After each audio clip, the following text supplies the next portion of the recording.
దీన్ని చదువుకున్న వ్యక్తి కాబట్టి కొంతవరకు చేసి,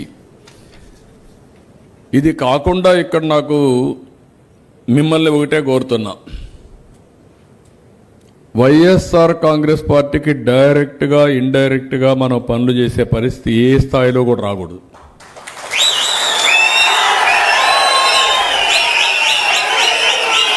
I'm very clear on this.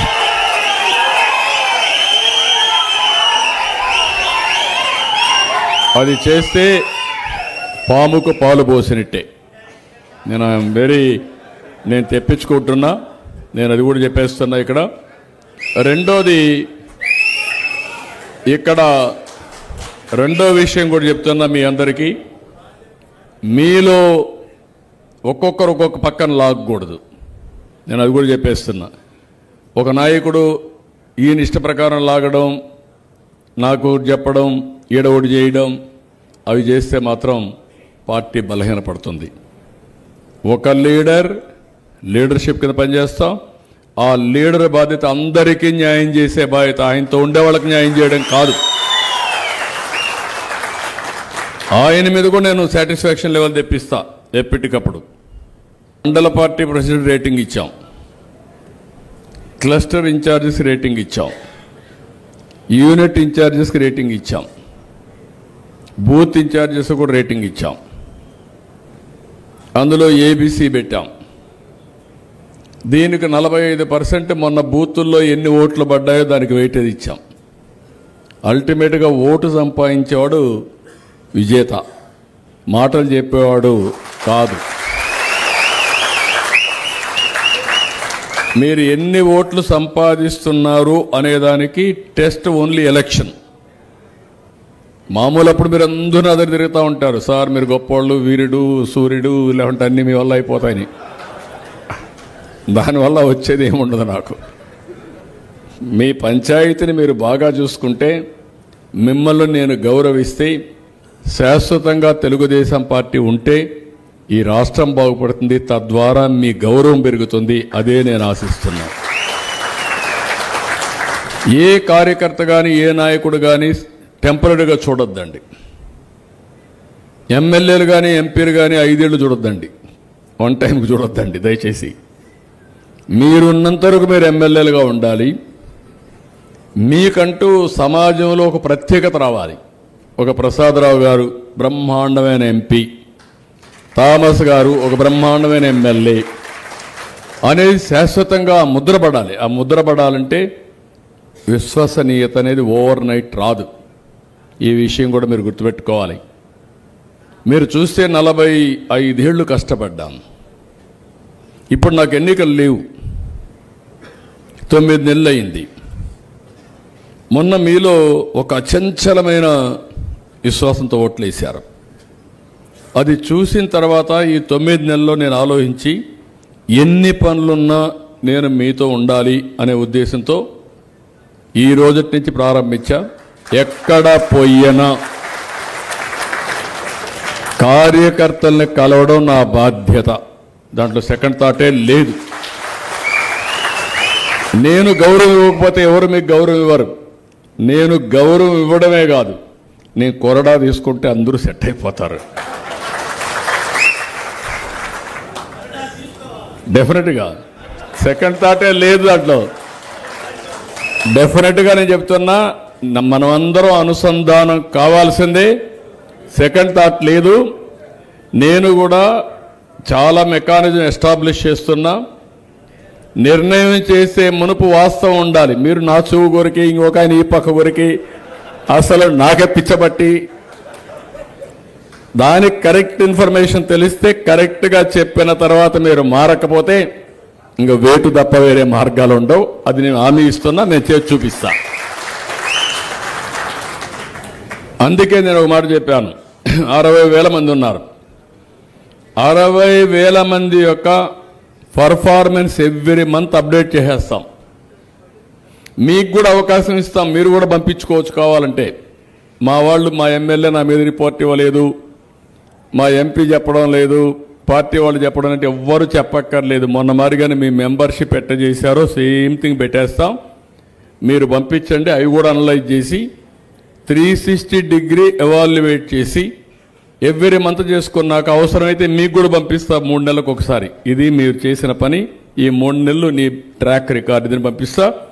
అది కూడా ఎమ్మెల్యే కూడా ఇస్తా, ఆయన అభిప్రాయం కూడా చెప్పొచ్చు. కానీ ఒకసారి రికార్డు చేసిన తర్వాత మాత్రం మార్చడానికి ఆయనకు కూడా అవకాశం లేదు, అధికారం లేదు.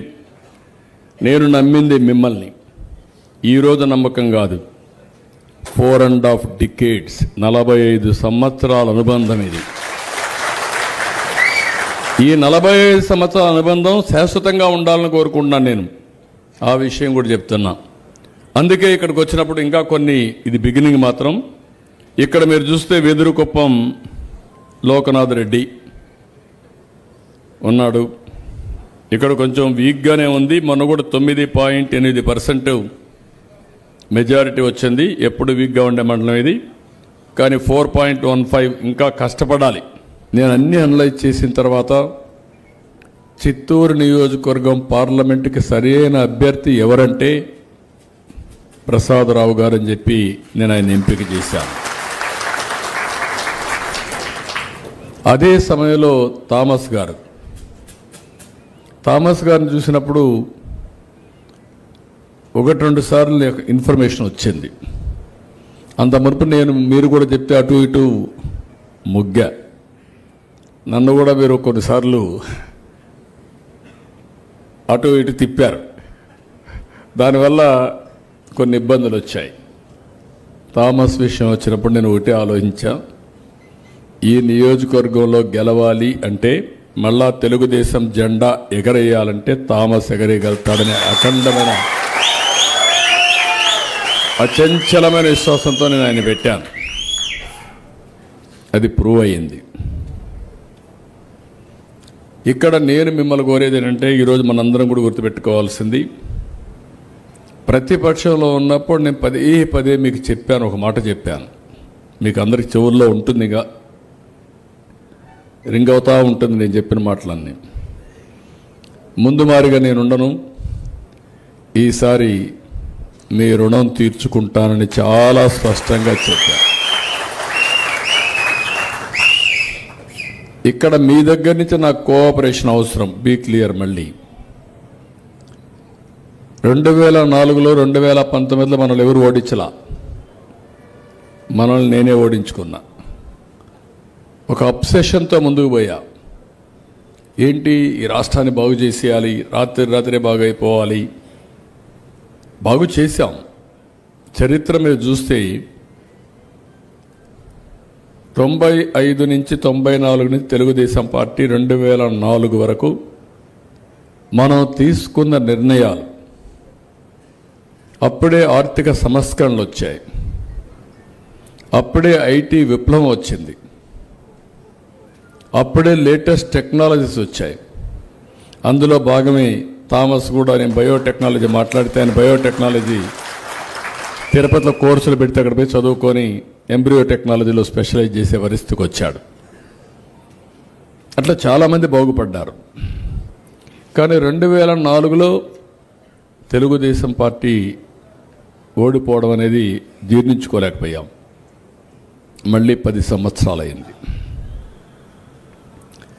మళ్ళీ 2014లో మీరు అందరూ ఇది ఎందుకు చెప్తున్నారంటే, చరిత్ర ఒక్క నిమిషం ఆలోచించుకుంటే భవిష్యత్తుకి మనం ప్లాన్ చేసుకోవడం చాలా సులభం అవుతుంది.